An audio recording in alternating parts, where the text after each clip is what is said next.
Hi, so I'm here today with, how do you pronounce your second name, Vlad? No one gets it right. So it's Chituc, like chicken tuk.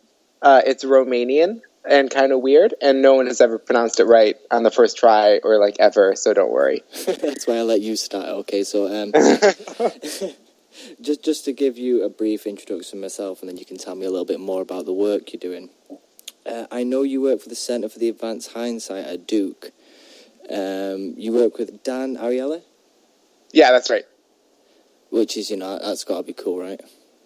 Yeah, it's incredible. Dan's super generous, super sharp. I couldn't be luckier. So it's a really sweet gig I've got right now. And you're also interested in things like, I know you're interested in ethics. I've read some of your stuff and I really like it.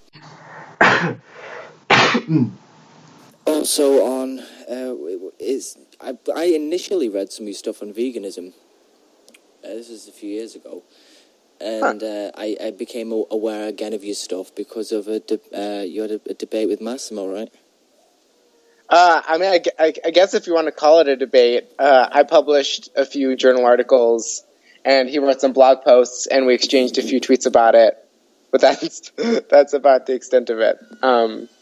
But yeah, I guess to give a bit of background, so I did my undergraduate degree in psychology at Yale University. Worked with a lot of really great and sharp people like Paul Bloom and Laurie Santos, who are incredible. But also, my sophomore year in undergrad, Joshua Knobe, who's this sort of really great, incredible, super smart guy, but he was one of the sort of founding figures in the experimental philosophy movement, where kind of you take empirical results to sort of bear on philosophical questions. And now that seems sort of like heresy, where there's this kind of really strict divide between empirical and philosophical questions. And I don't mean to suggest that they overlap entirely, but at least the courses he taught and the sort of work that I sort of saw him present and that we talked a lot about, in the sort of classical philosophical literature, like if you read Plato, if you read Nietzsche, if you read Schopenhauer, a lot of what they wrote about, really engaged with empirical reality. And they made a lot of sort of empirical predictions about the way the mind works. Adam Smith wrote a lot about like moral sentiments, for example, in a way that wouldn't be out of place in psychological theorizing right now. So kind of the way, at least the courses he taught that sort of sparked my interest were like, here are these old philosophical problems. Here's like what Nietzsche wrote. Here's what Schopenhauer wrote. Here's what Adam Smith wrote. And then here are the recent results in empirical psychology that directly bear in these questions. So sort of the sort of psychological and philosophical literature I was steeped in, sort of growing up in academia, was this very interdisciplinary fusion of the two. It's sort of complementing and informing one another, rather than having this sort of steep divide that a lot of philosophers, I think, are a little too sharp in enforcing. I think these sort of disciplinary boundaries are more oftentimes like bureaucratic and political than sort of carving the nature of these questions. So that's sort of my background. That's how I got interested in a lot of these like moral and ethical questions, not just from a philosophical perspective, but from an empirical perspective. And I think they inform each other in interesting ways. So that's sort of my background. And now I'm working with Dan Ariely at Duke. I've been working with them for the last 3-4 years. And I collaborate a lot with Walter Stern Armstrong, who's in the philosophy department here at Duke. And he's another one of these figures. He sort of classically did work in moral philosophy for a long time, published a lot of really influential papers. But then in recent years got really interested in some of the empirical stuff. If you've seen like the moral psychology volumes that come out like every few years, he edits those. So I've been very fortunate to have some very sharp people sort of show a good example of kind of interesting, responsible ways you can do empirically informed philosophy. And empirically informed philosophy was precisely the nature of the paper that you and Massimo originally disagreed on, bringing that to bear on or implies can. Well, I say disagree. I mean, I know he responded to you on his blog, but did you respond to him? No, I never. So I don't know. It's like I thought about it. To give a little bit of background, so I can go in maybe in a bit more detail about what our actual argument said. But me and my good friend Paul Henney, who's a graduate student here at Duke, he's in the philosophy department. I'm doing sort of empirical psychology work. And then along with Walter Armstrong, who's in the philosophy department, and Philippe de Brigard, who's both in the philosophy and neuroscience department at Duke, we ran a bunch of studies that we think pose a problem for supporters of what implies can. And we wrote an empirical paper describing our results and sort of quickly sketching out the philosophical argument. That came out, I think, early 2016 in Cognition, which is a kind of, it's an empirical journal, but it's one a lot of philosophers pay attention to and are interested in. So we had that paper come out. And then a few months later, we had this paper come out in Analysis, which is the sort of short form, often empirically informed, but not exclusively philosophy journal. They used to a lot more than they do now, but they still do occasionally publish like work in experimental philosophy or engage with the empirical literature. And he wrote like a short article sort of detailing argument based on our empirical results about why this is a problem for unapplied Kant supporters. And then Massimo, I guess, a few months after these papers came out, wrote a blog post kind of criticizing our cognition paper and its philosophical implications, completely ignoring the analysis paper. I think completely glossing over the arguments we actually made in our cognition paper. And I was in a position where I was like, I sent it to a few of my friends I really trust a lot, even some people who are critical of my work. And I didn't think the arguments were particularly compelling. And no one I sent it to, even people who were critical of my work, didn't really think the arguments were super compelling. And it's like, at this point, I have enough academic papers I should be writing that it didn't really make sense for me to take a lot of time to sort of write a response to a blog post. It's like there are academic papers that are coming out right now being critical of my work. Like that's what I'm going to kind of focus my attention on. So I mean, like I sent out a few tweets. Wesley Buckwalter, who's a buddy of mine, he's also done some empirical work on unapplied Can. So he I think was mostly the one kind of getting into it with Massimo on Twitter. I jutted in here and there, but like for the most part, I've kind of stayed out of it and just kind of seen what other people have been writing about it. And it's like I don't think he makes particularly good arguments. All the people I've talked to about it, even people who are critical of my work, aren't particularly persuaded. So it's like I'm kind of just whatever about it, you know. But I'm happy to. I've read his one blog post, and then he wrote another blog post, I guess, which I recently found out about like a month or two ago. I don't follow his blog particularly closely, but someone mentioned that he'd written a follow up, so I read it. So like I read them, but like again, like I think he kind of misses what our argument actually is, and he kind of attacks this like fake version of what our argument is, and I just think it wasn't really worth spending a whole lot of time responding to. But like that said, you have me here, so I'm happy to chat about it briefly if you want.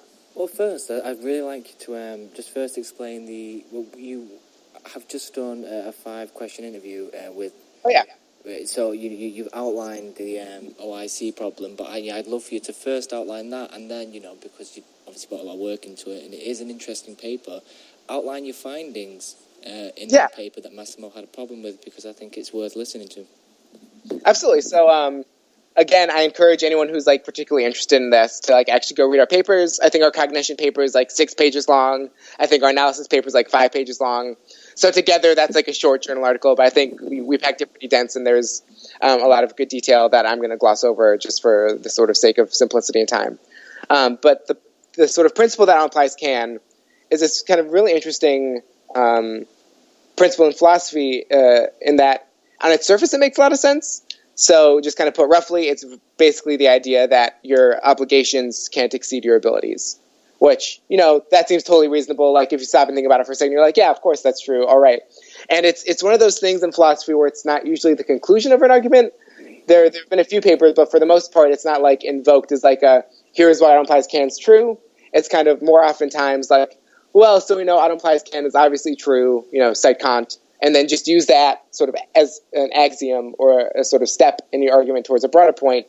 And what's kind of cool about it is it's this really load-bearing principle where there are a lot of like really kind of heavy conclusions and sort of implications in philosophy that sort of hinge on it. So, for example, like there's a demandingness objection in a lot of moral philosophy. Like people responded to sort of Peter Singer's Feminine Affluence and Morality paper, sort of explicitly citing the Arnold Kant principle. It's like, no, Peter Singer, you're wrong. Your ethical theories demand too much. Our obligation can't exceed our abilities. So there's an example where it seems to be doing a lot of work, and if you maybe critically examine it, that sort of work can fall apart. There's also, if you spend any time in the free will literature, at least insofar as it relates to moral responsibility, I think auto implies Can's implicit in a lot of the arguments that say living in a deterministic universe undermines moral responsibility. So I think if you give up on implies can, the sort of free will case against moral responsibility and moral obligations sort of crumbles a little bit. And I mean, it's sort of been taken as obvious, but I mean, so I don't want to get too deep in the literature, and I can pretend to know philosophy because I've been sort of taking it in through osmosis for a while. But I mean, like, if you look at Frankfurt cases in the free will literature, those, I mean, if you take those seriously, like, rejecting auto implies can shouldn't be that weird. So Henry Frankfurt had a lot of really influential counterexamples to what's called the principle of alternate possibilities, which is basically like, to have free will, to have moral responsibility, you need to have the ability to do otherwise. So it's kind of obvious why that's really intimately tied to auto implies can. And he kind of gave these thought experiments where he's like, you know, imagine where this guy is freely choosing to do something wrong, but the world's set up in such a way, like there's a neuroscientist who's like programmed his brain in such a way, or like this machine's broken in such a way that he can't actually not do this evil thing, but he chooses to do the evil thing anyway. So he makes this choice to do something wrong. He can't actually not do it. Like, no matter what he does, he ends up doing it. But he happens to end up choosing to do this bad thing. And the sort of intuition he's invoking is that, like, yeah, we actually still think he did something wrong, and that his, like, freedom hasn't exactly been undermined because he chose to do it.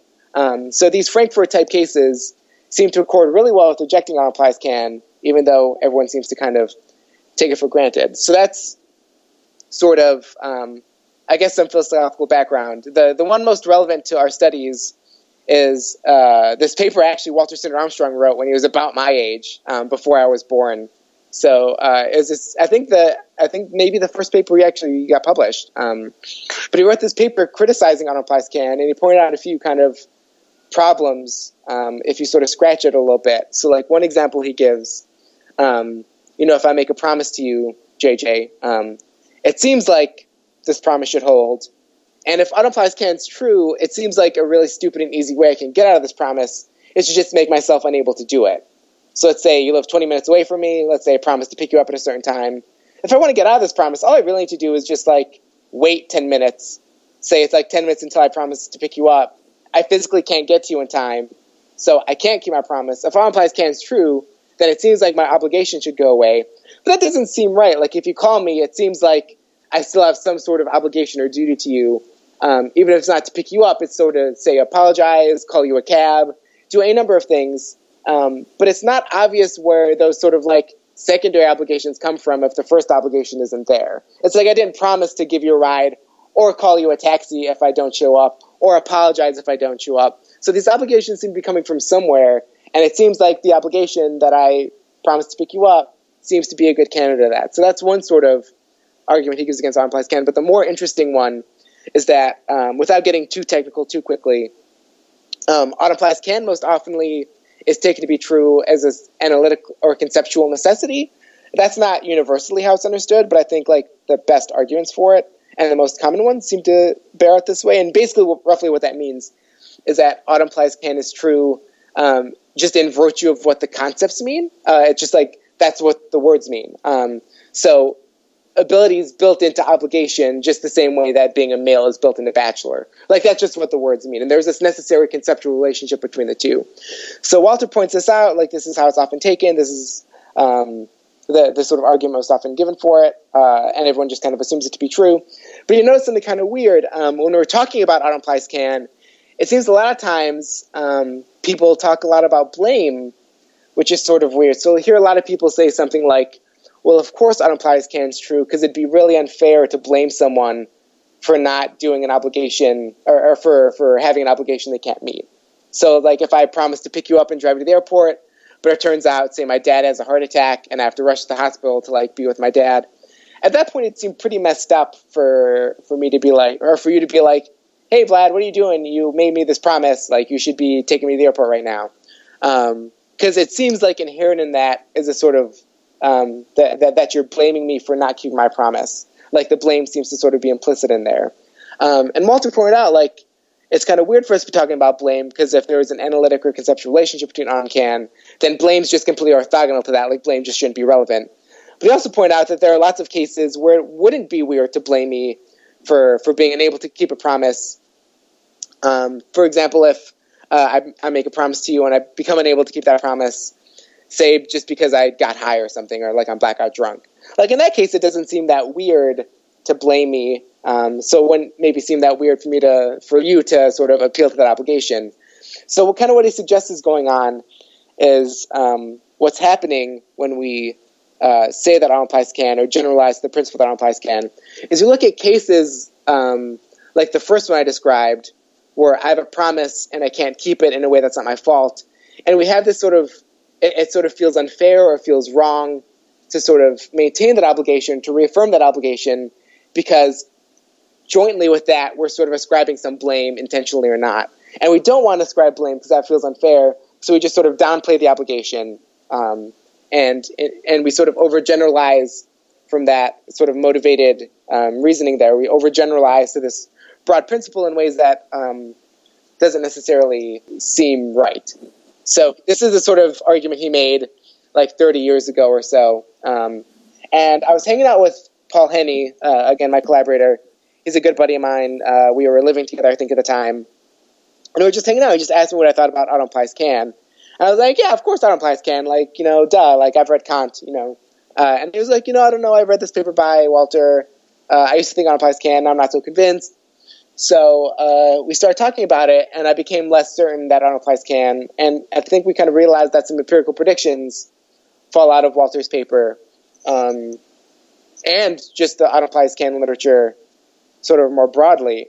So to quickly kind of sketch out how that works, looking at auto implies can just on its own, if there isn't an analytic or conceptual entailment between these concepts, then you actually would expect to see that showing up in the real world. It's actually pretty simple.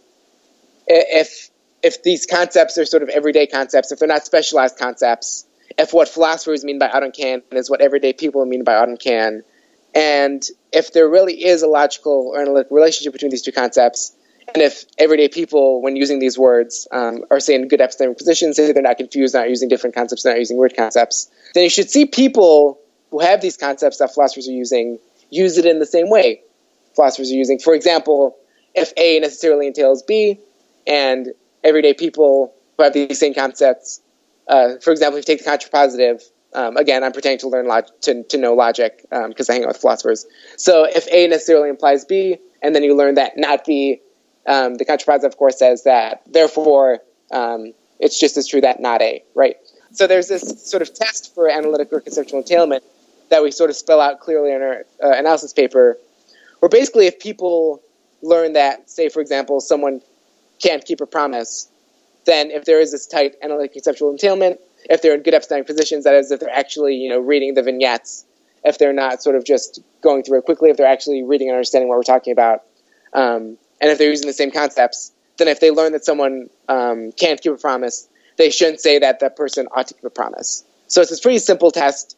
Basic idea, if these concepts map on to the way people actually use them, and if there's a really tight analytic conceptual entailment between the concepts, that should be reflected in everyday usage. And I don't think that's that controversial, but it's sort of the assumption we're going on. If people have a problem with that, and I've heard people sort of criticize that, my good friend Vincent Kumar, who's a postdoc in philosophy at the University of Toronto, he was sort of pushing back against us gently on that when we were presenting this work at the Society for Philosophy and Psychology a few months back in Austin. So I think you can sort of fairly criticize us from that angle, but I don't think it's that controversial a position. I think you need to accept some weirder stuff if you're saying that these common sense concepts that everyday people are using that have a tight analytic or conceptual entailment isn't going to be reflected in usage. Like, it's not the case that people don't understand how contrapositives work. Like, that's very obvious. Philosophers aren't that much smarter than everyday people.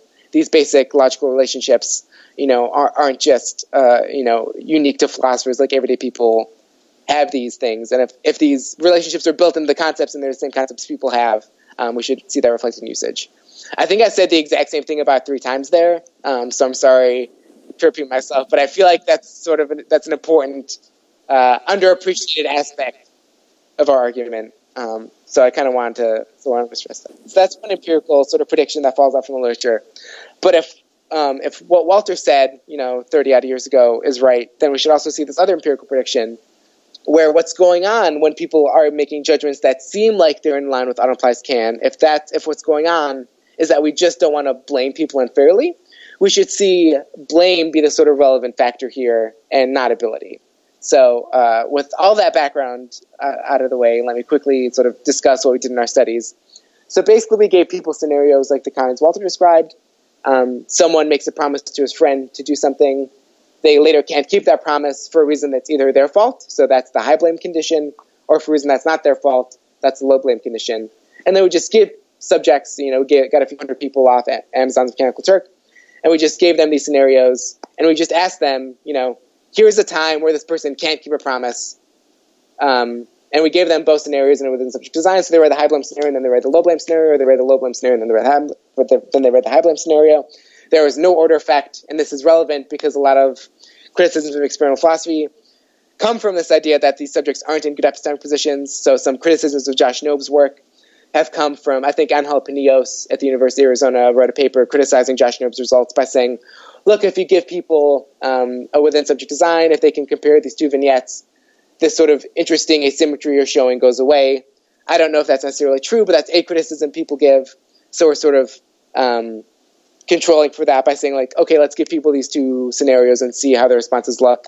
If they can think about this, if they can make the contrasting scenarios and still show this difference, that's pretty good evidence that they're in a good epistemic position. So they read the low blame, they read the high blame. We ask them, at this time when this person can't keep the promise, is it still true that he ought to keep his promise? So in the low blame scenario, not surprising to either Walter or to the Autumn Flies Can supporters, people say that it's not true that he ought to keep his promise. So that's not particularly surprising or interesting. But when you look at the high blame scenario, where we don't have this motivation to withhold blame, suddenly you see people being very willing to ascribe an obligation, even when it's impossible to keep.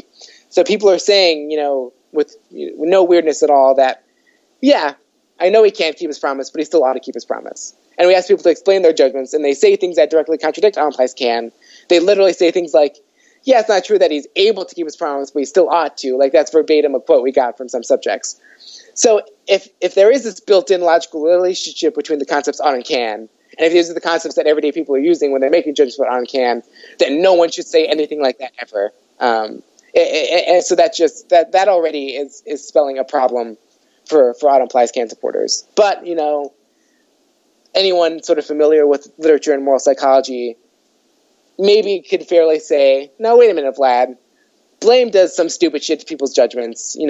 Josh Knobe has done some really interesting work looking at how blame distorts judgments in causation and in responsibility. Mark Alec has done some really interesting work on how sort of blame validation, so us being motivated to blame people, can sort of distort the other relevant judgments in a case and these sort of moral vignettes. So maybe it's not that people in the low blame condition don't want to unfairly blame someone. Maybe people in the high blame condition are being motivated to blame this person, so what they're doing is it's just a sort of, it's interesting psychologically that we're showing an extension of this blame validation research by Mark Alec. We're showing another case where when we want to, when we're really motivated to blame someone, here's this other sort of thing we're tweaking to sort of justify that. We're tweaking obligations to justify that. So that's like a fair reading of our first study. So we wanted to control for that in our second study. So we just basically say, like, okay, let's ignore the high blame scenario. If what's going on is the high blame scenario is distorting judgments, let's not look at that. Let's look just at the low blame scenario, the one that turns out exactly as the Autumn Flies Can supporters would expect, where people are saying on the whole that it's not true that he ought to keep his promise when he's unable to keep his promise. And let's see why they make those judgments. So basically what we did was we gave people a sort of modified vignette. We cleaned it up, and if you're interested in the methodology, we cleaned it up based on some of the responses we got. We made it a little bit more tailor controlled. We asked people we didn't just ask them whether he ought to keep his promise. We asked them how much he was able to keep his promise. So we got this continuous measure of ability. Some people said he was more able. Some people said he was less able. We got blame. Some people said he was more to blame. Some people said he was less to blame. And we got judgments of obligations, or judgments of what he ought to do. Some people said, some people are more likely to say he ought to keep his promise. Some people are less likely to say he ought to keep his promise. And we ran basically the correlations. So basically we wanted to look at when someone's... So if you look at the people who are more likely to say he was able to keep his promise versus the people who are less likely to say he was able to keep his promise, do you see a corresponding change in their judgments of obligation? So this is what you'd expect to see if something like Autumn Flies Can is true, right? The people least likely to say he is able to keep his promise are going to be the most likely to say that it's not true that he ought to keep his promise. And the people less likely to say he's able to keep his promise should be the least likely to say that he ought to keep his promise. So you'd see a relationship between the two judgments of what's going on, as there's this tight analytic or conceptual entailment between these concepts. And we don't see that at all. There's literally zero correlation in this low blame condition between judgments of ought and judgments of can. So people are making judgments that accord with ought implies can. They look like they accord with ought implies can, but the reason's actually completely different than what philosophers might suppose if they were just looking at it and not doing the sort of fine-grained analysis we are. Instead, when you look at the results, it's only their judgments of blame that are at all related with judgments of obligation, which again, Walter predicts this perfectly. Ought implies can supporters can't account for this at all. It does seem like what's going on is that when we don't want to unfairly blame someone, so when blame judgments are low, when we don't want to blame this person, we sort of respond by lowering the judgments of obligations, where we really don't want to blame them, so we really don't want to say they have obligations because it feels like we're blaming them by sort of reaffirming that obligation.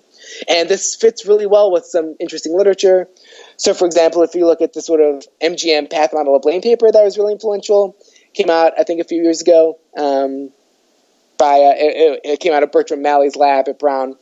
It's this really, really beautiful sort of theoretical account of the conceptual architecture of blame judgments. And sort of built into that is this sort of blame mitigation, basically psychologically what happens when we're mitigating blame. And he suggests that one of the things we do when we're trying to avoid blaming someone is we sort of deny obligations or we downplay obligations. So it fits well with that literature. John Turi and Peter Blau, I think, I want to say they're at the University of Waterloo in Canada. They're really great experimental philosophers.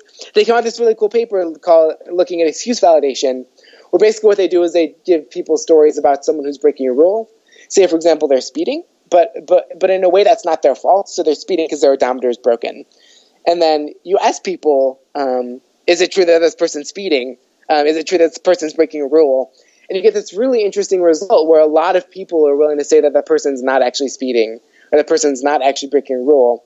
You're seeing that when we don't want to unfairly blame someone, when it feels wrong to blame someone, we have this interesting motivated response to sort of downplay obligations, to downplay the fact that they're breaking rules, because it feels like by affirming those, we're blaming them. So it fits really well with that literature too. And I think this is basically what's going on when philosophers are saying that ought implies can. And you see this explicitly, like when philosophers say, of course ought implies can, it's unfair to blame someone for not being able to meet obligations they can't meet. Like that's exactly what they're doing. They're saying like, oh, it's wrong to blame this person, so we shouldn't really hold this obligation to be true, even though it might be. And I think, again, there's this really long, thorny, interesting literature that I don't really have the time or expertise to delve into. You should talk to Walter, you should talk to Paul Henny, you should talk to Philippe de Brigard if you're more interested in that. You should read some papers, on this. But by denying ought implies can, you can actually get around some kind of weird problems. So I could have sort of alluded to this earlier. If I make you a promise that I'm later unable to keep, it seems like I have sort of these ancillary obligations that fall out of that. Like I'm obligated to apologize to you. I'm obligated to do something to make it up to you. I'm obligated to call you or whatever. And where are those obligations supposed to come from if not the original obligation to keep the promise I made? If that goes away, then I shouldn't. The fact that I even have to apologize is weird because, like, apologize for what? I don't have an obligation anymore. Like, why should I apologize? So there's this, I'm not going to pretend that this isn't complicated and that there aren't sort of interesting philosophical problems still to work out. And again, there are these sort of people who want to hold a more pragmatic or conversational implicature between ought implies can. I think something like that's probably true, where if you say, just in everyday conversation when you're affirming an obligation, it's just weird to tell people that they ought to do things they can't, because it seems like what you're doing is suggesting, what that person should do right in that second. And it's just not useful to affirm impossible obligations.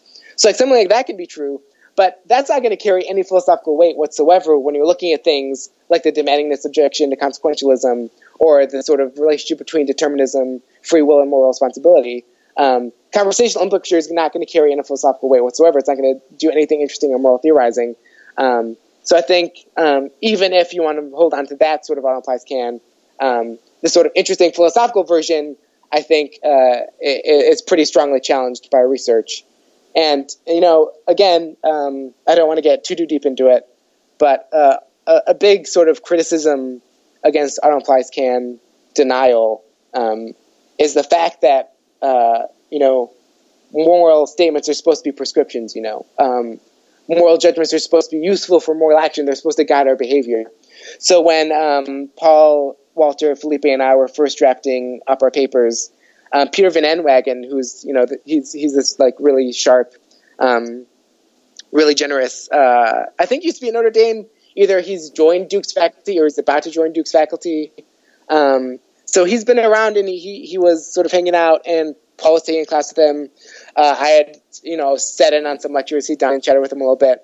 And he was reading over the drafts of our paper, and he basically gave us this exact response. He said it'd be weird for he mentioned that, there's this New York Times Magazine column called The Ethicist that I think Kwame Anthony Appiah is writing right now. But basically it's like an advice column, but from an ethical perspective.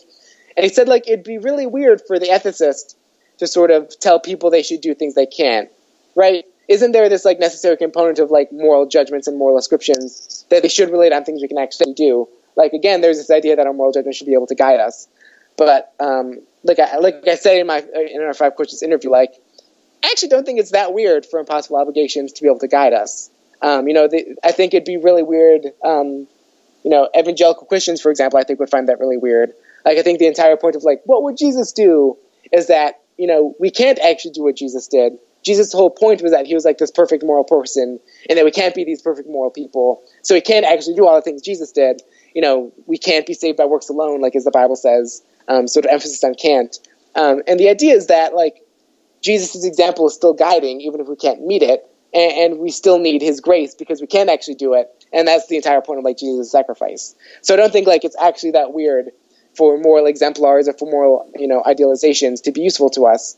I think evangelical Christians clearly take them to be useful in guiding. So, I really don't think impossible obligations are that much weirder than, say, frictionless planes in physics or idealized models in economics.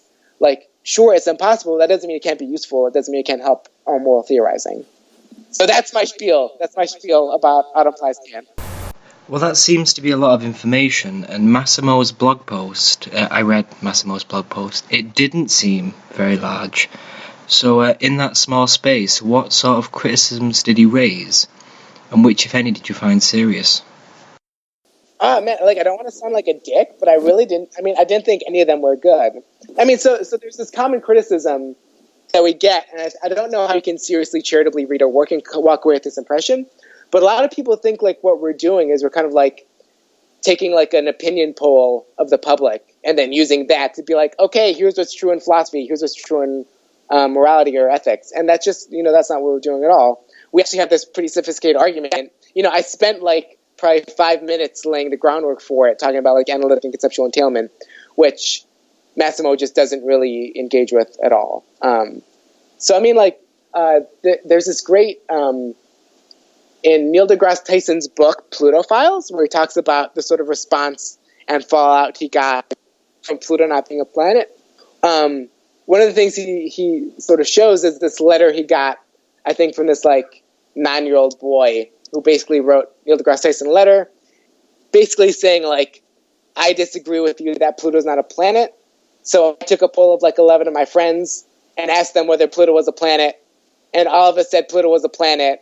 I thought you should know. I hope to see you at the planetarium soon. And I think a lot of people, Massimo included, seem to be under the impression that's what we're doing with this paper. But our argument's a lot more sophisticated, and I think he just completely glossed over that. One of the things he said was that he drew this analogy to the gambler's fallacy. We're oh, look, people make biased judgments in probability. Probability theorists aren't going to look at that and be oh, therefore, this is how we should think about probability. But that begs the question, because first of all, you can't say that these results show a bias without assuming that all implies can is true. That's what we're trying to evaluate. If you're saying this just shows how stupid people are, you can't say that, because to say that you need to be assuming that all implies can. So one, that's a non-starter because it begs the question. And two, again, these probability theorists aren't making this really nuanced, sophisticated argument about analytic or conceptual entailment. We're making just a fundamentally different argument than just looking at biases and saying okay, therefore that's what we should take to theoretical literature. We're not looking at loss aversion and saying okay, therefore that's what is true in economics. So it's just, it felt sort of very lazy, and it's it's not to say that I've been very grateful actually to have some very sharp and useful criticism from a lot of philosophers who have sent me emails or written papers. So I just recently reviewed a paper that was it was mostly critical of some other work, experimental work on All Applies Can, but they spent like a good section of their discussion discussing our work and levying, I think, really fair criticisms against our work. And Derek Lieben, he was also at the Society for Philosophy and Psychology, and he presented a paper in response to our work, being critical of our work, that I also thought was like really sharp and useful. But I mean, they were actually engaging with the arguments we were making. They weren't treating us as if we were taking a straw poll of morality. They weren't saying like we were just pointing to cognitive biases and saying like, okay, therefore this is true in the real world. They were taking what we were saying seriously, and I don't think, I honestly don't think Massimo did that. And again, like, I don't want to sound like a dick, but like, I tend to, usually if someone's criticizing my work, like what I'll do is like, I sort of won't sort of leap to conclusions. Like I know I'm going to be biased to think it's bad, but not anyone I showed Massimo's blog post to like thought it was sharp or like a good criticism.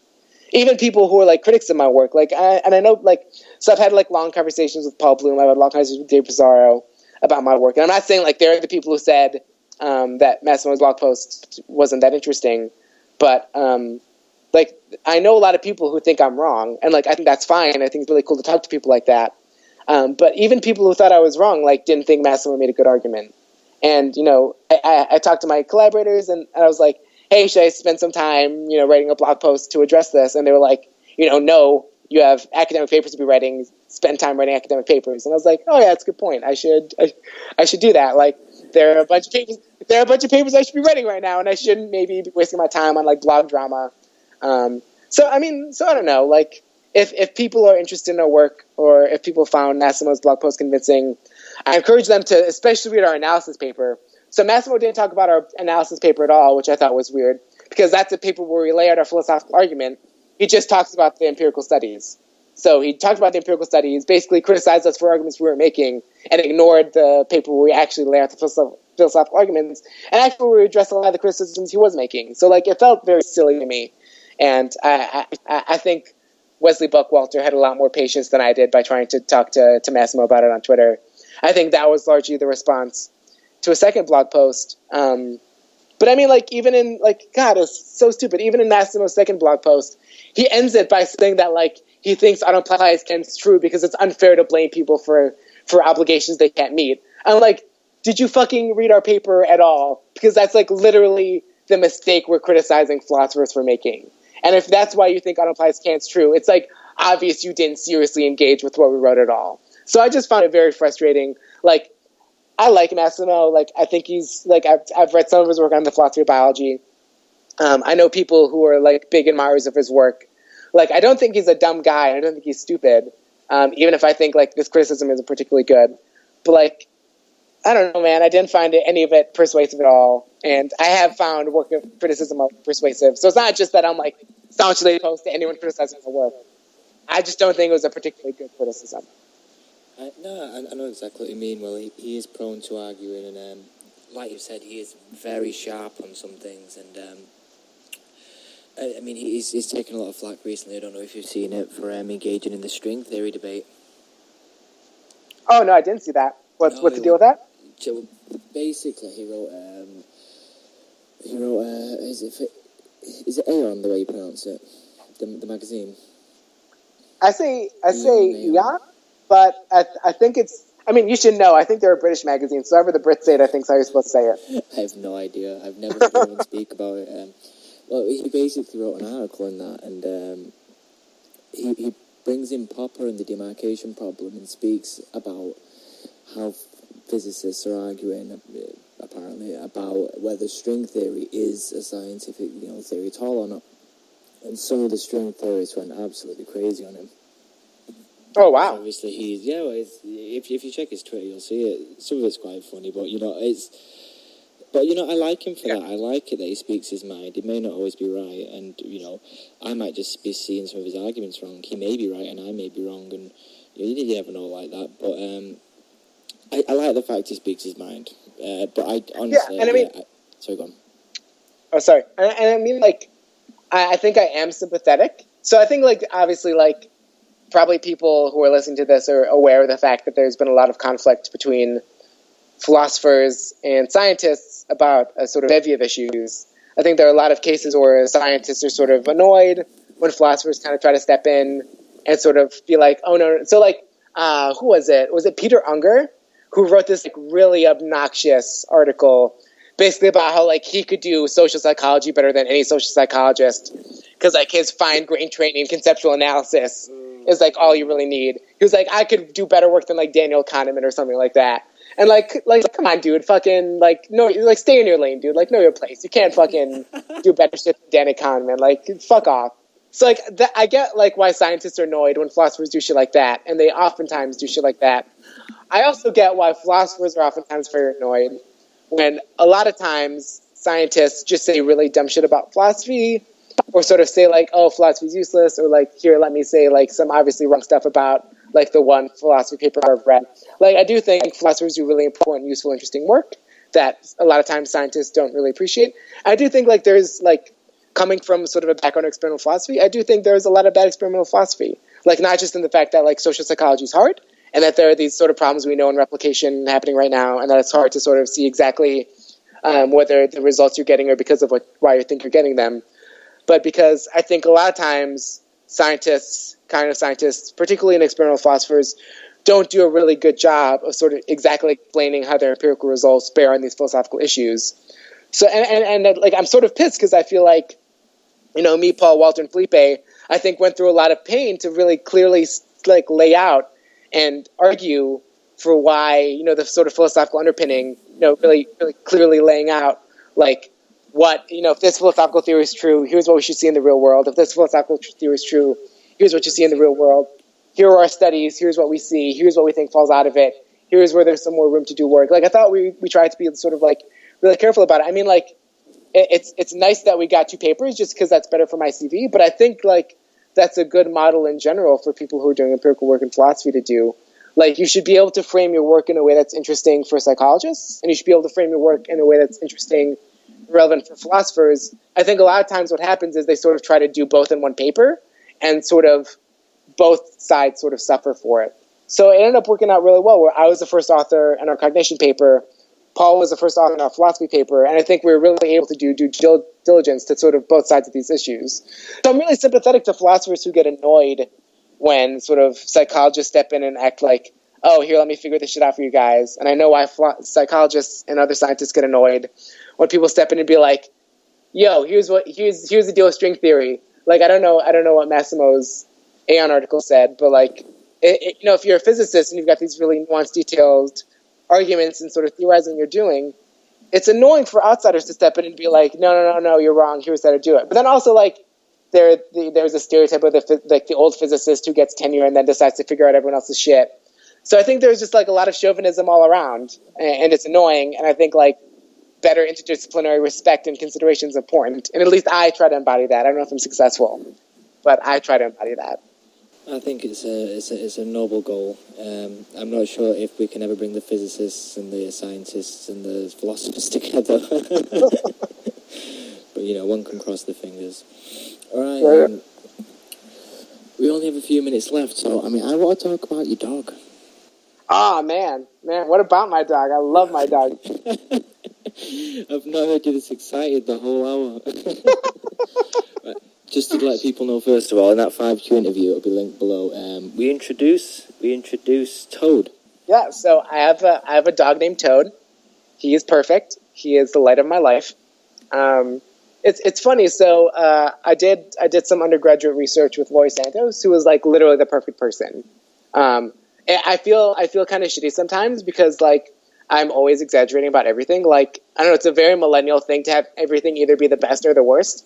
So I feel like when people are actually perfect, that doesn't necessarily come across as strongly as it should. Because like Laurie Santos is actually perfect. She's like incredible. She's one of the nicest, sweetest people you've ever met. She's super brilliant, super thoughtful and generous. Like, I can't say enough nice things about her. And she was sort of generous enough to let me, as a dumb undergrad, hang out with her and do work with her on capuchin monkeys. She had this great sort of colony of like 10 capuchin monkeys who were kind of just chilling in the med school, and we did really fun behavioral studies with them. If you actually look at her TED Talk from about 2009, you can see a little 19-year-old me hanging out in the background of her slides, like holding grapes. So she's incredible. And my senior year, she has this house in Puerto Rico where she spends about a month of the year where she does field work. So there's this island of free-ranging rhesus macaques called Cayo Santiago, where a lot of people do research. And so while she was down there during, I think, spring break or towards the end of the semester, my senior year, this just like little like starving, malnourished dog covered in fleas and ticks. He had this really bad heartworm infestation. He's half the weight he was now, or he was half the weight he is now. He just showed up at her house, and like there was a postdoc there were a few students there, she was there, and this just broke their heart. So they rescued him, like fed him some food, took him to the vet, got his heartworms treated, got his ticks taken off, got his fleas treated, and they sort of just rescued him and took him back to the United States. And Lori emailed the lab being like, "Hey, does anyone want a dog?" And I was like, "I'm about to graduate. This dog looks cool. I'm an adult. I can get a dog. It's fine." And I agreed to take him. So about 4 years ago, actually today's the 14th, I got him the 12th of August 4 years ago. So I've had him for a little more than 4 years. He's been incredible. He's a huge sweetheart. My Instagram is like nothing but photos of him. He's just, I can't say enough nice things about this dog. But what's I think kind of interesting about him is he's a pit bull, and I didn't know he was a pit bull at first because he was so skinny. Like I got him and then he just kept gaining weight and just kept getting wider and wider and wider. And I was like, at a certain point, I was like, "Oh, you're a pit bull, like shit." And I sort of had there were a lot of issues when I first got down here because there are so many breed restrictions in North Carolina. Like a lot of apartment buildings won't let you live there or have a dog if they're a pit bull. Really? So yeah, it's like kind of fucked up. So I thankfully I had a vet who did me a solid and said he was a lab mix. My first year down here I was living in an apartment complex, and the sort of office did me a solid and sort of looked the other way. Like obviously he was a pit bull, but they're like, "Oh, he's such a pretty lab," and I was like, "Thank you, that's great." I think like everyone kind of knows like that's bullshit. But I think I mentioned in the 5Q interview that I've been reading this really awesome book by this local writer in Durham about pit bulls, and it's like really interesting because up until like literally 20 or 30 years ago, like pit bulls were this sort of like all-American dog. They sort of represented the American sort of grit and enthusiasm and sort of hardworking spirit. And if you look at these like old photos, like pit bulls used to be in all these movies. I think the dog that's been in the most movies like ever, like the sort of Lassie in the silent era, was this pit bull. Like there are 3 different breeds that technically are pit bulls. One of them, I think the Staffordshire Terrier, used to be called like nanny dogs because they were like such good family dogs. And then like people would just let them take care of their kids. Like that's how integrated in the family they were. And then about like 20, 30 years ago, sort of with this big like tough on crime thing, and there's this also really like interesting, awkward racial dynamic where sort of pit bulls kind of got seen to be as like synonymous with like drug dealing thugs or whatever. So like this sort of panic about crime and race sort of coincided with the panic about pit bulls. So it's just the idea that they're this sort of like vicious killing machine is really only 20, 30, 40 years old. And there's this really awkward, interesting racial politics embedded in there. So it's this awesome book. If anyone's interested in this, not just in dogs, but in sort of human psychology more broadly. It's like about pit bulls, but it's actually about people and our fears and the way we relate to different groups. So it's really great, and I recommend it. But yeah, no, dude, my dog's perfect, and I love this dog like a stupid amount, and I can't say enough great things about him. It's interesting that you mentioned the genealogy from Staffordshire Bull Terriers because I used to own one, and they are lovely dogs. They are, Genuinely really and they've nice. got like these awesome giant smiles. Like literally, no dog smiles like a pit bull. They're just so sweet and happy like all the time. And it's like my dog is just like so stoked about everything. Like everything is the best thing in his life, and he's just constantly excited. Like I was baking bread yesterday, and he just drools like nonstop. I don't know what it is. Like bread is his favorite thing in the world, and he just like puddles drool whenever I'm like baking or eating bread. It's just like it's just I don't know. Like a lot of people talk about like having kids and sort of experiencing like you get this sort of vicarious enjoyment from like when they're experiencing new things for the first time. So I think Paul Bloom has written this about like Paul Bloom has been like very critical of empathy, but like one of the positives I think he often mentions is that like a father's empathy with his son as like he experiences things for the first time is like this big source of like well-being and pleasure in his life. Like, I'm not saying that's how I relate to my dog, but, like, that's basically how I relate to my dog. And it's... Excellent. It's been brilliant having you on, Vlad. So I really appreciate the time. And for anyone interested in Vlad's work, I'm going to leave some links below. So just click on them, check out his work, check out his website, and just keep up to date, because it seems like he's doing some really interesting stuff.